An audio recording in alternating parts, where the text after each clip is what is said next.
This is the Brilliantly Branded podcast, a safe place to have a voice and talk about branding and all the reasons that bring a brand to be brilliantly branded.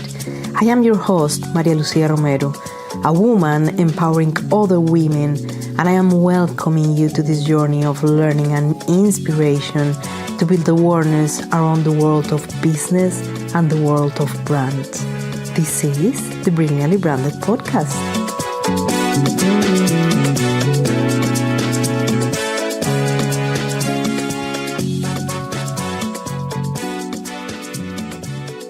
This episode is more than just inspiring. It's a real journey into leadership and empowerment. We had an interesting conversation with a very talented woman that have a wide experience in the financial services and a historic role as the first female CEO in more than 100 years of creation of one of the biggest insurance companies across the globe. She is the Dr. Christine Theodorovics, the CEO of Baloise Luxembourg and member of the Baloise Group Strategic Board. What makes this episode truly special is her unique personality that shares with us many insights. And the one I love the most is how she is maintaining the work-life balance. She is not just an impressive professional, but as well, she is one of the role models with an impactful legacy for women in leadership. If you're a curious person and want to go for practical advice on branding, on leadership and empowerment, please grab a cup of coffee or tea and feel comfortable to listen to this episode. You will feel inspired and empowered, and those are part of the purposes of the Brilliantly Branded podcast. So welcome.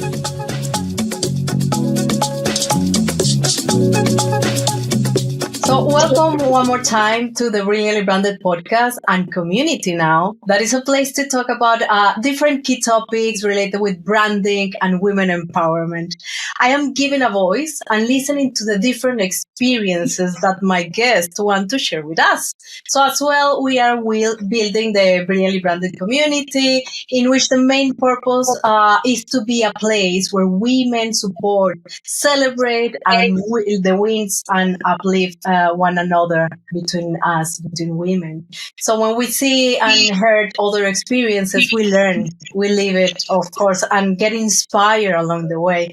So I want to propose a challenge in general to ourselves and reflect on how we maybe have some attitudes, mindsets that certainly unconsciously make the road to business more difficult for women.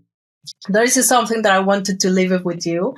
And of course, let's give it a try and realize how our own behavior sometimes, not only men, but us as a women ourselves sometimes are getting this done. So please be careful, and it's a challenge that I wanted to propose to you.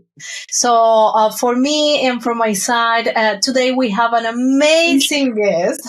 I wanted to bring her since a long time, and finally I get it. I'm so happy, and I wanted to share with you that her experience show us many experiences to learn from, and many things that I know that she wanted to share with us today.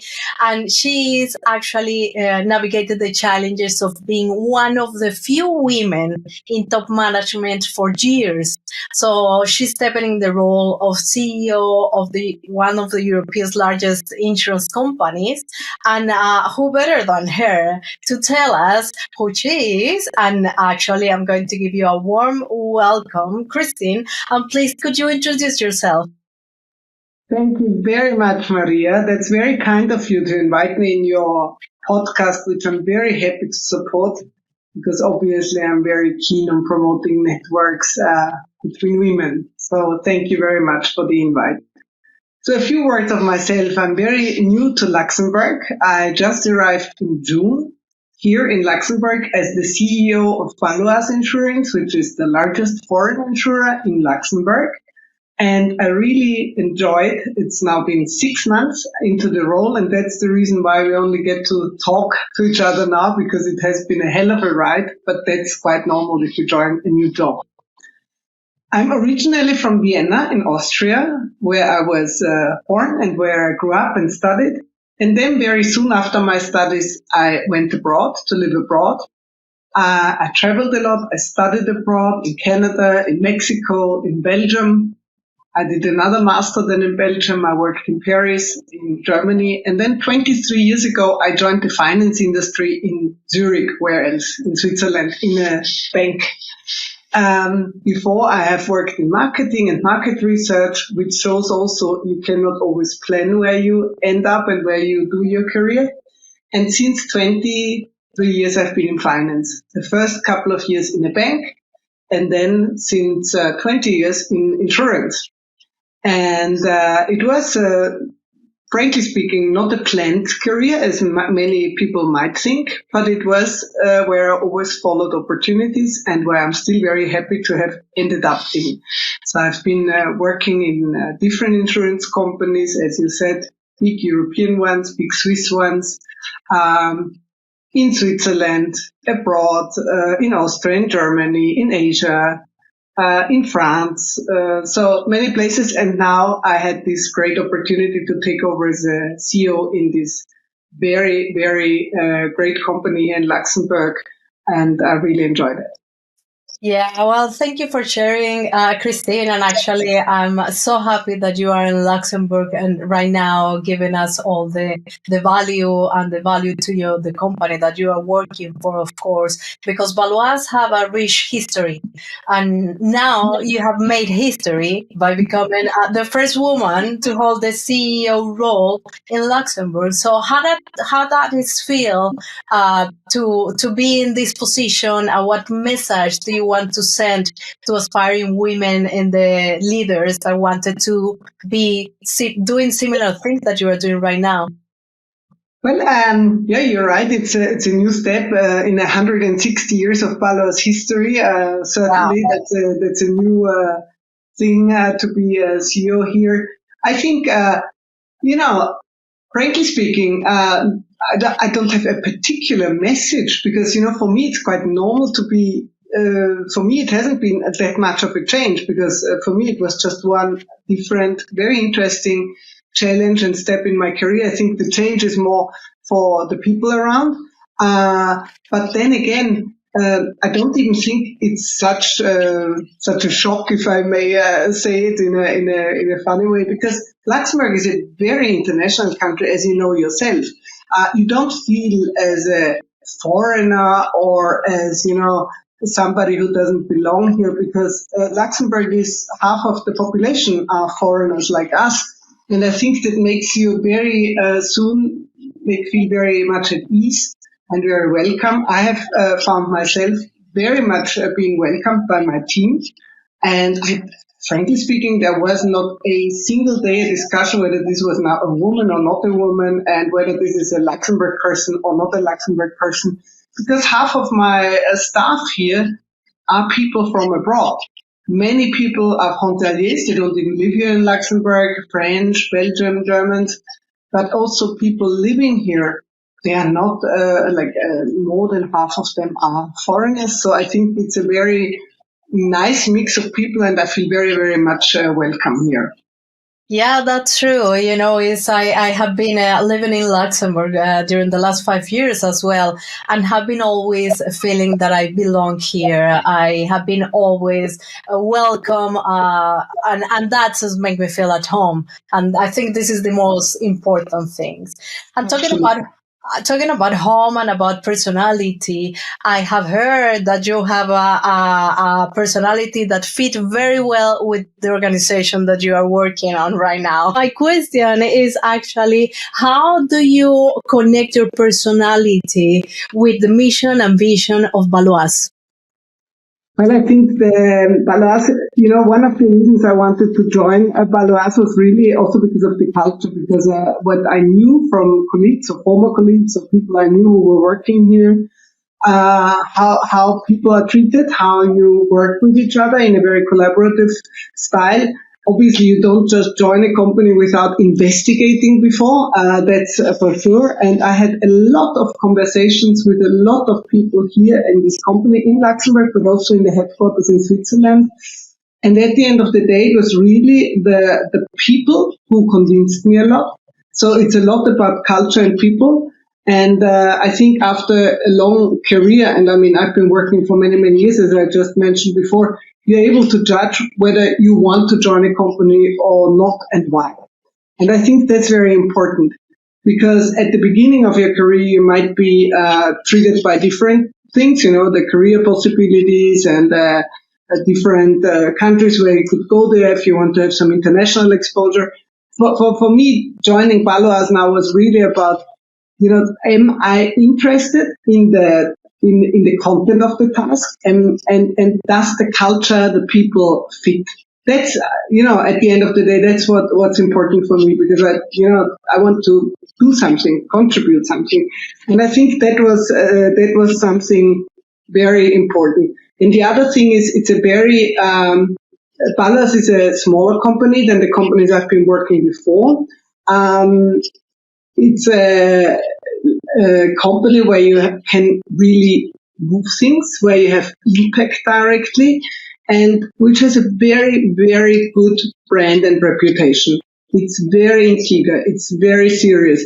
I think that's a very good thing. It's a very good argument to be an employee, and it's a very good argument to be a customer.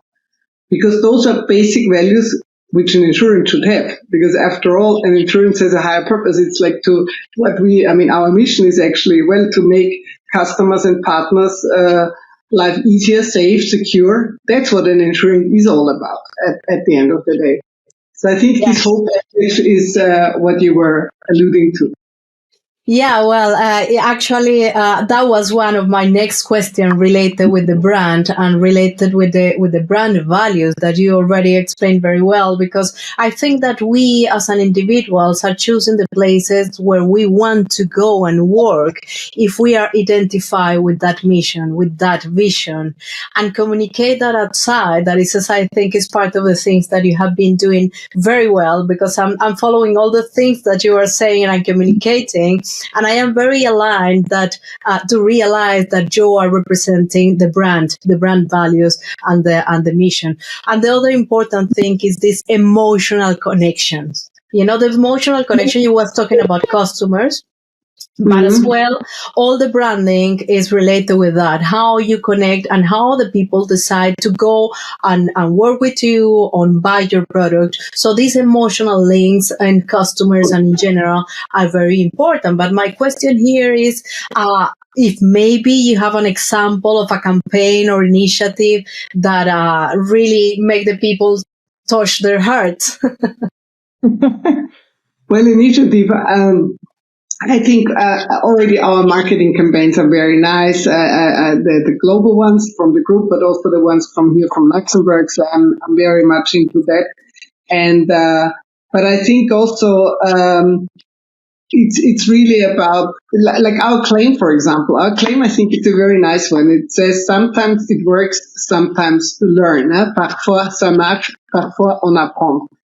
So that implies that sometimes some things can go wrong, and that's good because if you don't do anything, nothing will go wrong, obviously. So you rather should try out something, and then sometimes it goes the other way, but at least you learn something. You shouldn't do it exactly the same a second and a third time, but those are it's a claim, and I think that's a very entrepreneurial approach. Also, I have to say, Baloise Luxembourg is very well known for that. Compared to the other countries, we are smaller, but also more agile and flexible. We also have subsidiaries, obviously, or represented in Belgium, Germany, and in Switzerland. So we are a little bit more flexible, but the very entrepreneurial unit, I think. It's also a very complex organization because we have a lot of obviously a local market to deal with, but we also have an international market, which the other countries don't have so much. So it's quite complex, international life, local life, international non-life, local non-life. So it's a complex vehicle. But again, that works because people are very, entrepreneurial. They have good ideas. If something doesn't work, you find a way to do it. So I think that's a very driving culture which we have here. Yeah, you mentioned entrepreneur spirit, and I am very connected with that because I am one of the entrepreneurs that recently, changed from the corporate world to the entrepreneur world. And actually, I have been working in the corporate world and feeling more intrapreneur. An entrepreneur is building inside of the company that magic that really make changes and make you take the responsibility and take you this is mine, take the ownership of and leading by example at the end, no? Because if you are taking that as your ownership, you are taking that, you are doing things differently. You are not just having this mindset like, well, I came here, but what I'm going to do to make the things well. So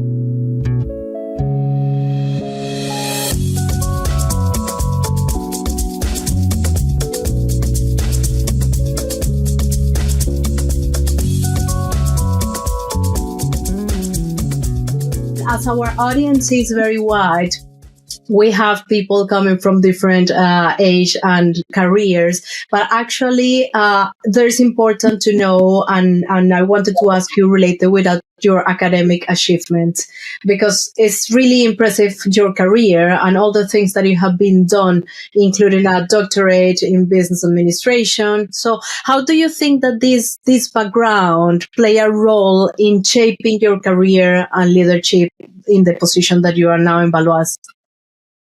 Yeah, I think, to get a good education is not, it's not only the content which you learn there, but it's more.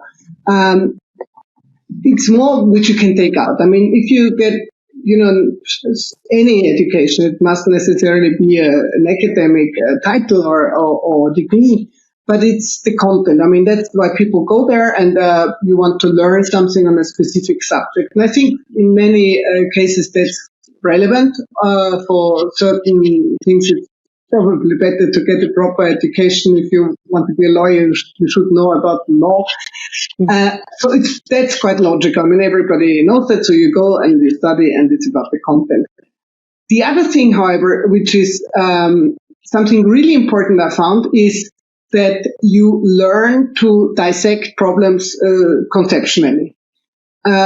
Sometimes you might think, why do I have to write a thesis on something? That's really not so, how can I use that later on in work? Because you're never going to write a thesis anymore. You might write a project plan or something, but not a thesis. I did that a couple of times in different periods of my life. The first one was nearly still with a typewriter, or the first version of a Apple Mac, very old style. The second one already with a computer. The third one I only finalized several years ago, so it was already with internet, which was a new approach. So I think to be able to dissect big problems, big questions into little parts, and then conceptually try to find some solution, more than one maybe, that's something which you can learn by doing these exercises, which might at first glance which might not immediately relate to a daily work. So that's the other thing. So it makes you sort of probably able to dissect those things and then tackle them step by step. And the third thing, which I think is as important as the first 2 points I mentioned, is also the cohort and the network and the environment you are in. And for my person, I have one network from my first university in Vienna of economics. I'm still in touch with a lot of my colleagues from that time, which by the time now they are all in some, position somewhere because it's business they studied. I did another master degree at the Collège d'Europe in Bruges. I'm still in touch with a lot of people. Most of them became diplomats or politicians. I'm one of these outsiders in the business world. I'm still in touch with a lot of them, and it's a very fruitful,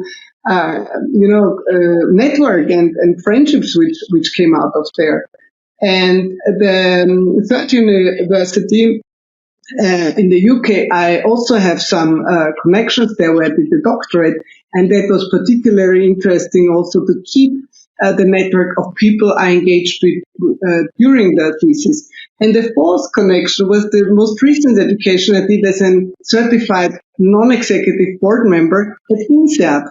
There you automatically are in the INSEAD alumni club, which I highly appreciate because, it gives you access everywhere you meet. I've met a lot of people already with this network. So I think fostering and carrying the network and interacting with people from all those different environments is very important and gives you a lot of, widens your horizon.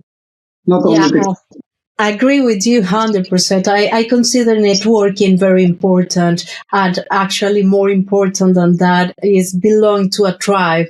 And when, having the opportunity to study in all these universities and institutions is allowing you to connect with different kind of people coming from different backgrounds that actually are open to you the eyes to the world in certain way. So actually, I think that question applies as well for all these entrepreneurs right now that actually are trying to look in, okay, what is the best way to connect? What is the best way to position my brand in other scenarios? So I think that is very important what you share. And continue with the things that we like. We love in the podcast, in the Brilliantly Branded podcast, to know about some personal stuff of our guests. And I want to do some questions, Christine. And basically, I'm curious about your hobbies or interests and the things that you really wanted to share with us about your personal side. Yeah, no, that's quite easy. I think anybody who knows me would tell you sports, It's the first thing. Lots of different sports. I think it's a good counterpart to the daily life of sitting around in offices or in meetings. And I absolutely need that. It's running, it's scuba diving, it's cycling, but the most important for me is really mountaineering. It's alpinism. So I'm a big fan of the mountains all over the world. There is a reason why I lived in Switzerland for a long time period and I still go back in winter a lot for skiing. I really like that. It's a good combination of resilience, which you need to get up a mountain. It's a sort of technical abilities which you need. So it's not only endurance, it's also technical abilities. A lot of confidence if you go with somebody, either a person whom you know, or in most cases, which is the case when I go on more difficult mountains, the guide. So it's this personal confidence also. And last but not least, it's the connection with nature and to be up on a summit and look down in at these beautiful landscapes. I think that's something very, very special. So I do that in my free time. That's a very big hobby of mine. Yeah, I can see clearly that your hobbies and your passion is very related with your career as well, because climbing and having this technical, knowledge and be prepared is part of our day lives. And probably the only one different is having the contact with nature, because in the office sometimes can be quite difficult. But as well, I love the nature. Yeah. Yeah, but you're right. You can learn a lot. If you take other areas of your life, you can also learn a lot for your business life. In the case of mountaineering, about leadership, obviously, if you reflect on that, and I've actually written my doctoral thesis about something like that, is what can we learn from mountaineering leadership in the business environment? There's lots of parallels if you break it down really. If you again dissect the big topic, it's a very interesting thing. There's more in common. We have more in common than we think. Yeah, definitely. I love that. But here in Luxembourg, where are you going to climb? I don't climb so much, but I walked and trekked. Now that the weather is not allowing so much, more running at this point. But I went immediately in this area, which is called the Little Switzerland of Luxembourg. Yes. The valley of the Wolves Valley there. So we hiked there. It's exceptionally beautiful. So I don't think I get bored here because there's a great landscape, and I'm very happy that there's a lot of outdoor possibilities. Yeah, la petite Suisse. La petite Suisse, voilà. Yeah. Well, talking a little bit, we are talking about the goods and the bad here. And I'm very curious about a topic that is challenges. Mm-hmm. Challenges is something that come to our life every day. And based on how we manage those challenges is when we end up being successful or learning, as you well said at the beginning.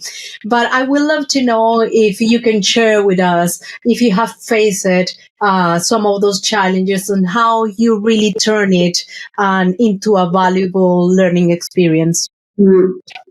Oh, I've had so many failures in my life that it's hard to pick one only. But the thing is, um, I think one of the most common challenges which I learned in my career is that we don't communicate enough with each other. Sometimes we assume that the other people already understood or knows what we wanted to say without explicitly say it again, or we just assume things. And so that's very often the case that we assume of somebody else that this other person already knows something, which then is not the case if we check twice. And the typical example I remember was many years ago, like 10 years or more ago, that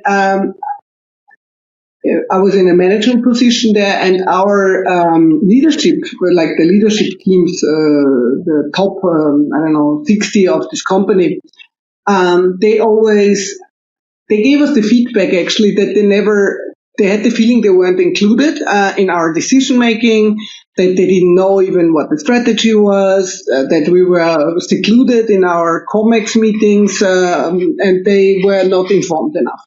And we had the feeling as a COMEX at the time, we provide them with all the information necessary in our one-to-ones and so on. And that made us think, because if you get this feedback, and fortunately they provided us the feedback, because the worst is they don't, and then you continue like that. So that made us think, how could we more, react or more communicate on different subjects. And it was actually quite logical, not even very, sophisticated solution, but we introduced a format of leadership meetings, certain leadership exchanges, where we presented on the one hand side, but we also made them interact with us and work on the strategy on very precise topics, which they also could ask us to treat. So it was not a front up presentation, which is usually not that interesting for the people who want to be involved, but it was a workshop type of a new format. And that sounds trivial, but that made the whole difference. We did that maybe 4 times a year. We introduced that. The entire board, the COMEX was there to present the strategy and then to be challenged and to work in small teams with the top leadership people in this organization. And that facilitated a lot of discussions which we wouldn't have had afterwards, before, in both directions, because we learned about their concerns or input, and they learned about what we were about to define as a strategy together with the group and so on. So very often it's about listening and then communicating and integrating people. And that can be on many, many levels. But it's all about communication at the end of the day. It's very trivial, but you rarely can over communicate. Maybe you repeat something, then the person has heard it twice or 3 times, but that's not so much damaging as if your leadership team hasn't heard it at all yet, or only at the end. So that was a little bit a learning for me, why I tend to integrate everybody. I try to integrate everybody all the time, because that was a very decisive learning for me at the time. Yeah, of course. And I think that you mentioned, communication is something that we are having difficulties to really understand, because normally we are listening to respond, not to understand. So the thing is how we really learn to listen and to understand. So paying attention and not just to respond, because that is when everything starts to be chaotic. Yeah, well, and another topic that is important for us is women empowerment. That is part of the central theme of this podcast about inspiration, about bringing many women that are inspiring us. And actually, from your point of view, I would like you to listen in a piece of advice that you give to young women, especially that wanted to lead in a different way in a corporate world. Hmm. You know, I think I mentioned it at the very beginning already, that you cannot plan everything. Even if you want, I mean, you can study a certain subject because you want to be in a certain profession, and that's fine. But you cannot plan everything. So my first advice would be really be flexible really be flexible. Make your plans, know where you want to go, but then remain very flexible on different offers, on opportunities which you have. They might go in a completely different direction, but if you, for yourself, and you need to define what is important for you. Is it the content? Sometimes it might be the responsibility. Sometimes it might be simply the country where you can go for this particular job, and the job maybe is not the job of your life, but you want to be in this specific country for a certain reason. So I think you need to define those factors. Is that works for me? And then remain flexible, because there's so much you cannot influence. It's just luck, to be there at the right place at the right time. So remain flexible and go for it. The second thing is a certain amount of curiosity and boldness at the same time. If you're not curious and you always sort of feel comfortable in your same environment with the same topic all the time, you might not have the opportunity to take new challenges, because they don't come anymore if you're in a sort of a tunnel. And then be bold, because for me, one of the graders or the guidelines was always, when I was asked whether I should take this job or this job, sometimes they were too big for me, and I thought, I'm not able to do that. Why would they offer that to me? But then I thought, well, if they offer it to me, they might have thought it through, and they are at least convinced. Maybe I'm not convinced, but if my boss or those people are convinced, I'd at least give it a try, because they have maybe a better judgment than I do. And if I don't, you don't, succeed. Yeah. But usually there's a good reason why somebody proposes you a job. So I think that's the second thing. And the last thing is that you always need a good surrounding, and I've mentioned that before. It's a certain network which you should build up within the company, but also outside of the companies.